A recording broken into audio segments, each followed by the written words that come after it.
Le changement climatique est une nouvelle menace importante pour la santé publique.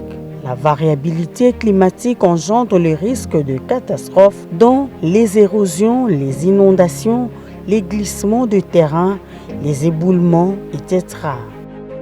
Ces phénomènes touchent d'une manière particulière les agriculteurs à cause de la perturbation du calendrier agricole. D'autres conséquences qui touchent la population sont entre autres la sécheresse, les vents violents et l'insécurité alimentaire. L'augmentation des températures à la surface de la Terre a des effets néfastes sur la santé humaine, notamment les maladies de la peau et des problèmes de vision.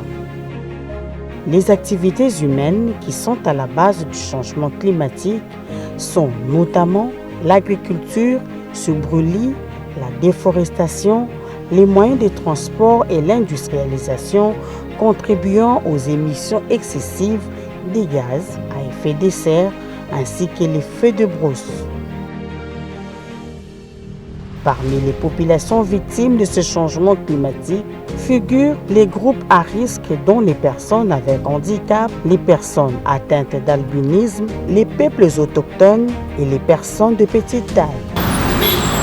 En République démocratique du Congo, excepté la mise en place d'un portefeuille par son Excellence Félix-Antoine Tshisekedi Tshilombo, président de la République en 2019, une loi organique portant protection et promotion des droits de la personne avec handicap a été promulguée par le chef de l'État en mai 2022.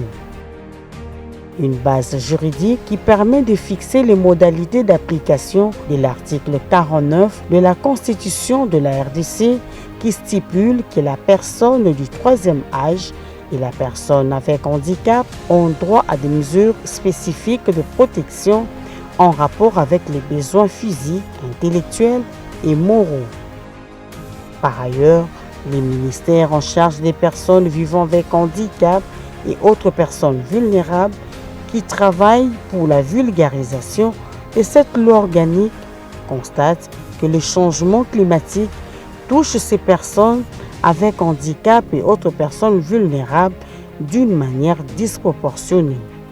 À cela s'ajoute la non-accessibilité des personnes vivant avec handicap à l'information sur les changements climatiques, sur la gestion des risques liés aux catastrophes et le non-accès à l'information sur la sensibilisation.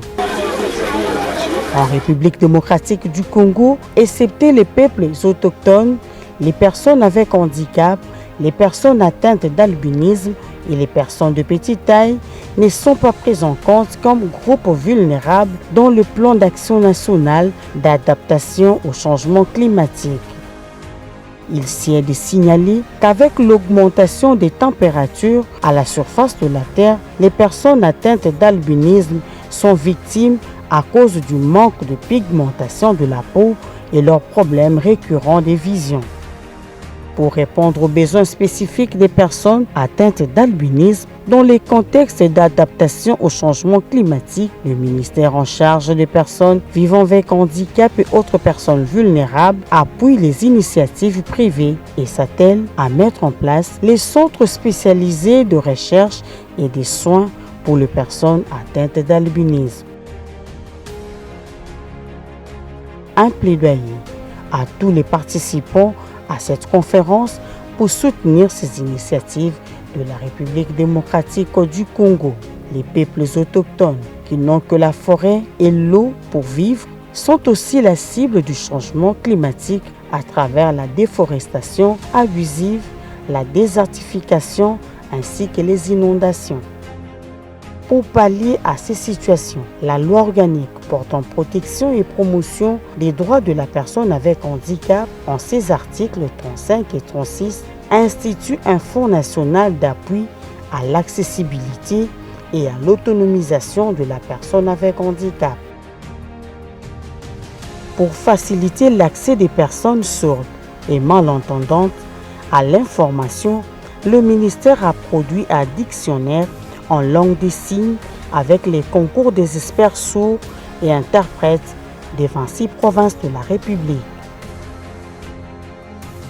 La pérennisation de l'action gouvernementale du secteur du handicap passe par la mise en place d'une administration des services et de métiers pour l'autonomisation et l'inclusion sociale et ces catégories de personnes longtemps marginalisées.